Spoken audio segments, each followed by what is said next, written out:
Oh, happy hello, everyone. You know, everyone always says money can't buy happiness, but that's never stopped us from buying lottery tickets. My name is Ryan Wingfield, and my job is to make people happy. After years of doing stand-up comedy, I've devoted an entire year to the study of happiness. Join me each week right here on a Road Comics Road to Happiness. We've all heard the proverb that money can't buy happiness. It's something we all like to say, but none of us really believe. In fact, a recent study of recent college graduates found that 80% of them list becoming rich as a major life goal. This despite the fact that many of them are still living at home with their parents. Many of us believe that if we achieve financial success, we will be happy. Positive psychologists believe the opposite, where happiness is what leads to success. But more on that in a later issue. If we are just going to look at money, then the old adage is true. Kind of. What? It turns out that money can buy happiness, but only to a certain point. A better way to look at it might be to say that being rich doesn't make you happy, but being poor makes you sad. I know some people like to say mo money, mo problems, mostly white guys who are trying to sound like rappers from the 90s, but the truth is, no money, mo problems. Anyone who's struggled to pay the bills can tell you it is really hard to be happy after you've eaten your third bowl of top ramen for the day. Being happy is a luxury that you can only afford when you're not stressed. Being poor makes you stressed. The good news is you don't need that much money to get past the stress. The difference between being poor and middle class is huge when it comes to happiness, but the difference between middle class and the very rich, not so much.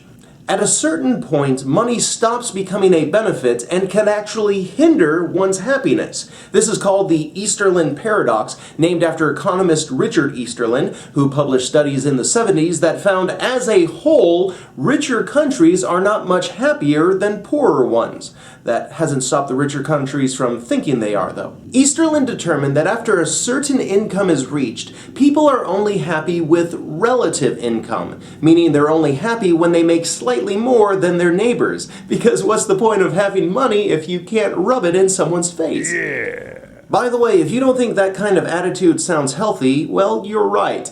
It's called the hedonic treadmill, but a better term for it might be income addiction. While this keeping up with the Joneses attitude might be good for a capitalist economy, it's not necessarily the best thing for your emotional well-being. One of the biggest risks being that your focus on money can divert you from other things that will bring you actual happiness, like spending time with your kids. Dad. I'm kidding, my dad loved me. He was a really good dad. So how much money do I need to be happy, you ask? A 2010 Princeton study found that on a federal level, money stops becoming a factor in happiness when a household income reaches $75,000 a year. That changes state to state depending on cost of living. For example, in Hawaii, money doesn't stop becoming a factor until you make $122,000. However, you can find happiness the cheapest in Missouri for about $65,000. The problem is you have to find a way to be happy while living in Missouri.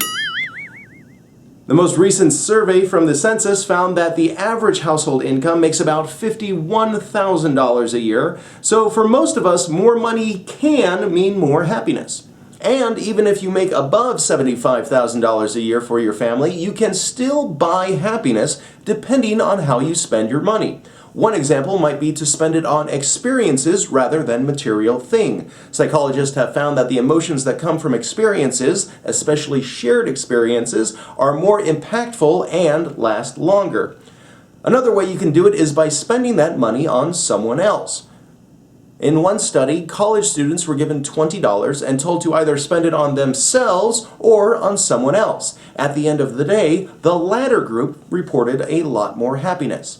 If you find yourself flush with cash and nowhere to spend it on, I recommend going to www.charities.org. There you can research and donate to a variety of organizations. If that sounds like too much work for you, though, you can always just send your money to me. I mean, I can't guarantee it will make you happy, but I promise to be thankful. That's all for this edition of A Road Comics Road to Happiness. Thank you so much for watching. Please don't forget to subscribe and leave any happy comments below. Next week is Ignorance Bliss. I'll be taking a look at the connection between intelligence and happiness. Until then, keep laughing.